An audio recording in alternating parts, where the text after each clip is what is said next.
The eviction moratorium put in place during the pandemic ended over the weekend, and the Department of Housing and Urban Development said more than 6 million households were behind on rent by the end of March. A survey by the U.S. Census Bureau says as of July 5th, 3.6 million people in the country face eviction in the next 2 months. According to an attorney for South Carolina Appleseed, around 170 to 180,000 South Carolina households recently reported being behind on their rent payments.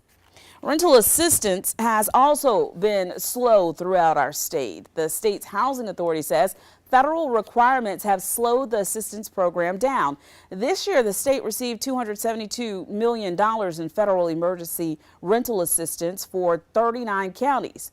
But as of July 23rd, only $1.4 million of that had been distributed to tenants by the state.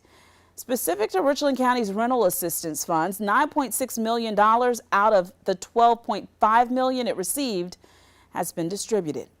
And today, 6th District Congressman Jim Clyburn asked the Biden administration to extend the eviction moratorium through October. In the meantime, Clyburn says he plans to meet with lawmakers and landlords to explore other possibilities to keep people from getting evicted.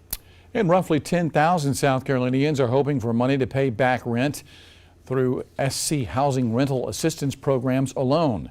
As they work to process applications, the courts are processing evictions, and it's not just this week that they've been happening. According to South Carolina Legal, which offers free legal help to those with low income, evictions have been up since the start of this year.